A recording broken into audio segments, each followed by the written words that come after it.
what you can, if it's a little window planter, with a few tomatoes or green peppers or lettuce in the winter. yeah, whatever, just to do something, and I think you'd be surprised on how you feel, Satisfaction. Yeah, some success there. Yes. The getting the experience, under your belt, and research too. Buying books, the internet the way it is these days. Just research, read, watch videos. All the things you unplug from, right? But that's, in our situation, we've never been able to buy a home, as we started to say earlier, that didn't already have electricity. Oh, yeah. We live in a pretty heavily Amish area, and there are conservative Amish, and there are, I think they're actually called Old Order Amish, depending on what community it's in. But there are Amish that, would go into a home and they tear out the electricity. But at the same time, they would be, it would be okayed by their church elders, if they had a shop, to go ahead and use electricity in their workshop or a generator, because that's what they needed. That's what they needed. Now for us, that's exactly the same situation. That's what we need to make our living.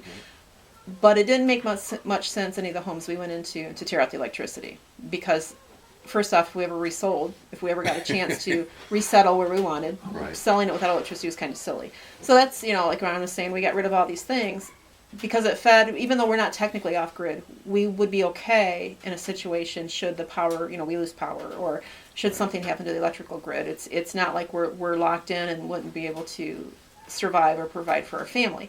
In the meantime, people do look at us like we're a little bit odd, because we do use the kerosene lamps. We do heat with wood. We do, cook with wood. In fact, that's, what did you say? It's our eats and our hot water source. Yeah.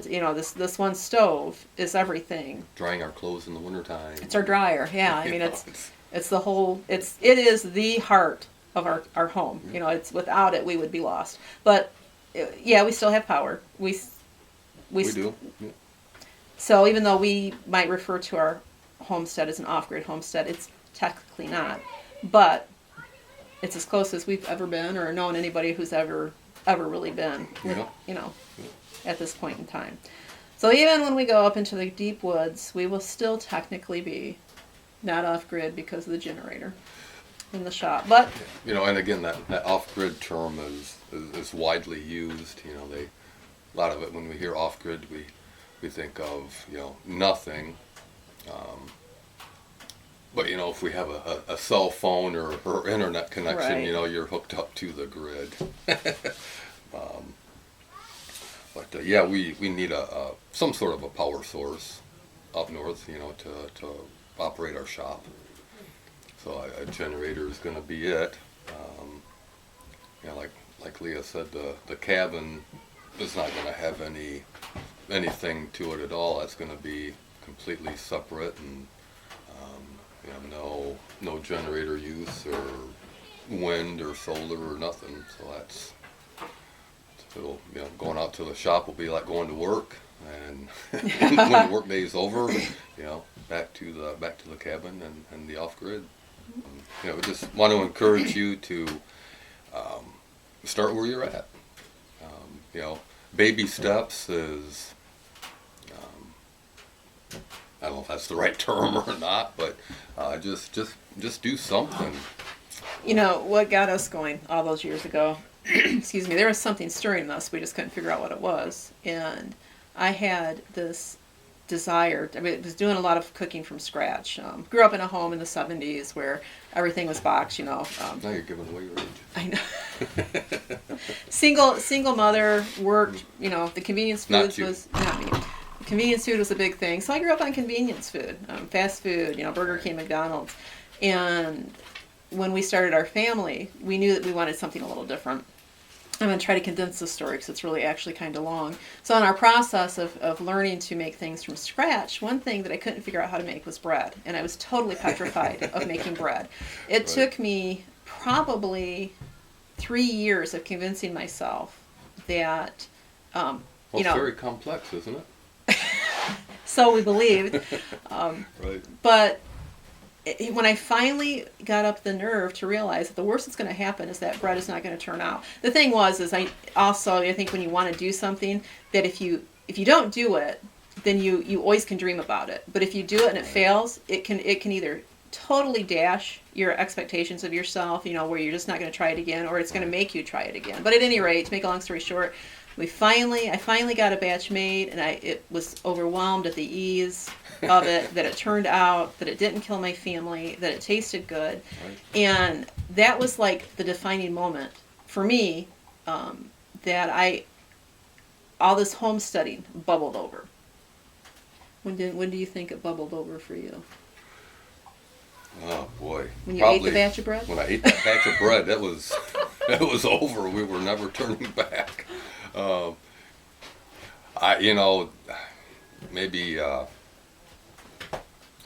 Maybe a real defining moment.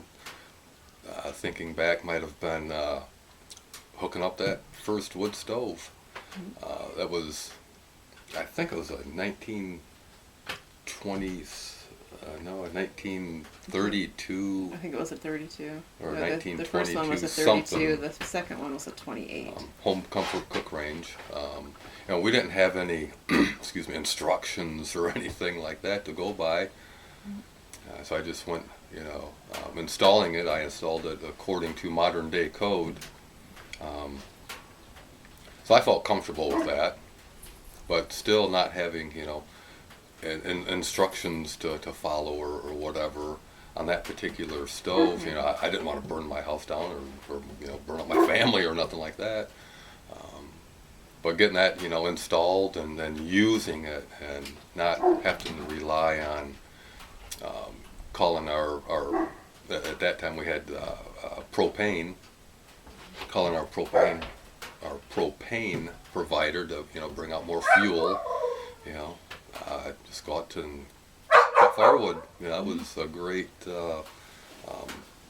feeling of accomplishment, or I remember self-sustaining. he took at the time he wasn't very old. He was 7 or 8, but he was our oldest son, and took him out. And it was just, I remember the joy in Ron's face, because it was a bonding moment that otherwise he never would have been able to share with RJ. And they would spend evenings after work going out and getting wood together. And RJ always looked forward to that. I remember that very clearly. Yeah.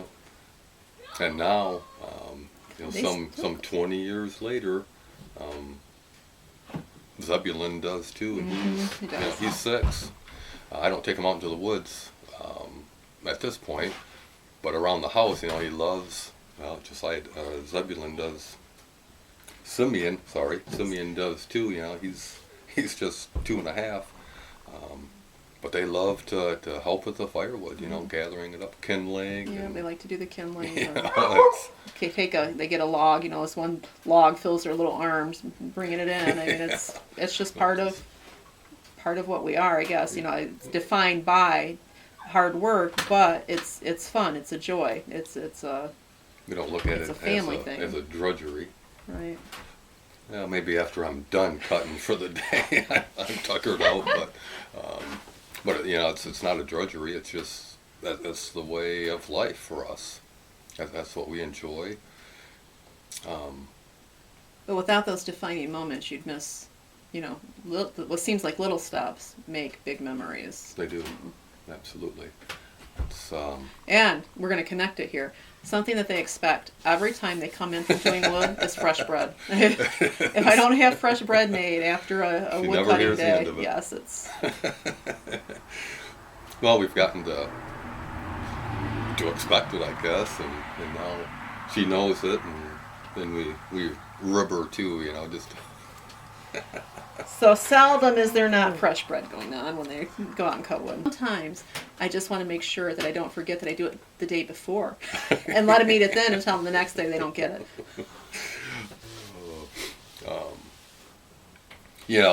And too, on our journey, we've learned that we don't need to go out and to purchase a whole bunch of animals, to have your homestead. You don't need 20 goats and All milking. all milk. Yeah. 40 chickens, or a whole dozens of rabbits, and 2 or 3 cows and horses, pigs. All that stuff will come in time. If it's if it's what you want. If that's what you want. If you want goats, just Start small. Yeah. And just words of experience from on our end, from our self experience and things we've seen. Again, it's a state of mind. Some people feel you've got to have that to be defined as a homesteader. But usually we have found that happens is people that when they jump in like that, first off, they're not as successful in the venture that they start off in. right. And it's discouraging to them. Secondly, typically the animal ends up suffering because there's too many to care for. So much going on. So much going on. So not only is the animal not raised in a way that is most productive for the homesteader, but the animal is also often not raised in the way that is best for it. And that's it's not saying that there's neglect or anything going on. It just means that it's not an optimal situation when you bombard yourself with too much all at once. Yeah. So, homesteading is definitely a process. Like we said earlier on, we've been doing this since the mid to late 90s. 20 years, I guess, or right thereabouts. And we're still progressing. I think we're still moving forward a lot. We have a lot to learn still. We've had, I don't know how many goats we've had at one time. We've had 20 or 30 goats at one time, and Not all milking. not all milking, no. But we've had, buku goats and dozens and dozens of chickens. We've never had a cow. Never had a cow. Never- But Although she's really wanted a cow. almost as much as I wanted that cook stove. And It's hard to get cream from a goat. We've had goats where we've had more milk than we could have a clue know what to do with, besides turning into cheese and cooking with and drinking. And you can get cream from milk. Yeah, you can. We've done it, but it's very tedious, especially if butter is your main source of fat or cooking oil. So it's just, a cow is just so much simpler when it comes to that, and Right. that's my argument for him, anyways. Now, the particular land we live on right now is not conducive to a cow because of the soil. Large animals. Yeah, We live in a very, what is it, heavy loam? heavy loam. Yeah, we're sitting on about 5 or 6 foot of clay. It's not conducive to a lot. It's Lesson number 1, if you're going to buy a homestead, don't buy it with heavy loam. Yeah. At the time, we didn't care. At the time we bought this place, we were renting, and that was the first time in 10 years or so. We'd moved a couple of times. We moved way down south, and it just didn't work out for us down there. Met a lot of beautiful people, but it just wasn't working out. So we came back. We stayed with my folks for a couple of months. We lived in a tent. Lived in a tent, in their backyard, which was fine. It was fine. It was an experience. That was fine. It was fun. A friend of ours had a house they were going to rent to us, and they did, and we were there for a year and a half, type thing. But we didn't want to rent, and I hated the thought of renting. Just we had owned our own home for so long. Even down south, we Yep. bought a trailer, Yep. and it was just difficult for the type of life that we were accustomed to and wanted to continue to have. So we did bloom while we were there. I mean, we got to do a garden, and we got to keep a couple goats, and Yep. We just didn't want to rent. Didn't want to rent. It was, And we for were in a us, situation. It was, for us, it just seemed like we were throwing our money away. I know a lot of people rent, and that's fine. There's nothing wrong with that. But we wanted to, own our own home again, or allow the bank to own our own home. So anyway, you know, a year and a half later, we bought the place that we're in now, and it is on heavy loam. The whole, And almost our whole county is that was heavy the loam. height of the housing bubble. I mean, things were outrageously priced, and we found this place. There was a lot of negatives. You know, one of the things was the soil. Weren't aware though how bad it was at the time. Yeah. Yeah. They told us heavy loam. Yeah. Okay, so it's heavy loam, not that big of a deal. But And we just come back from Arkansas where there was gumbo. yeah. If we had known the two were like almost identical, yeah, we never would have bought it. But at any rate, circumstances, you know, it had enough of land to do, we'd raise a few goats, Yep. get a pony for the kids, chickens, rabbits if we wanted, surrounded by farmland. And it at that time it was perfect for us. And that was. And it's- Affordable during the housing bubble. Yep. But you know, bought the 1 acre that we're on right now. And I don't know. I'll say that, you know, never really. I hate to use the word satisfied. But I guess my lifelong dream is to be up north, and that's been made possible. You know, we are here real shortly. We're going to be heading up. So, but you know, one thing I think we need to make sure that we do, you know, try to flourish or bloom where we're at. You know, do what we can where we're at. You know, we've done that. We've flourished where we've been at, and we've also flopped where we've been at. If it's at this property here, or if it, you know, was at other properties we've lived at, you know, just keeping the mindset, of doing what we can, obtaining the skills and the knowledge that we need. It'll save us a lot of heartache and headache, and not that it'll all go away, but it will save a lot. And you can get heartache and headache in trying to accomplish your goals, but at least you're trying, instead of waiting for that perfect time or perfect opportunity. And there are don't get me wrong, there are times when things do need to wait, but when we're talking about homesteading, you can fill that need almost anywhere you are, to some degree. Yep. There's always something. I think there's always something you can do for that. You know, if it's like you mentioned earlier, bucket gardening, or the window planter. Rabbits in your city lot. Rabbits. Some cities even have allowed chickens now. Yep. Yep. I say now. They used to years ago. Then they stopped. Now they are again. So I just Depends on where you're at, I guess. Yep.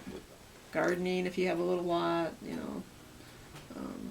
So we just hope this video has been encouraging to somebody out there, that if they have a homesteading dream, that a homesteader is not defined by the amount of acreage that they own or the number of animals that they own, Right. but their state of mind and what they're doing with what they have. And you can do it. You know, you can do it. It's not a real science thing. Nope. You know, it's you can be a homesteader. Absolutely. Off grid, on grid, electric stove, cook stove, whatever. Yep. You can be a homesteader if that's what you want. It's just how you perceive it, and that you just go for it. That's it. Uh-huh. Okay. See you. Bye.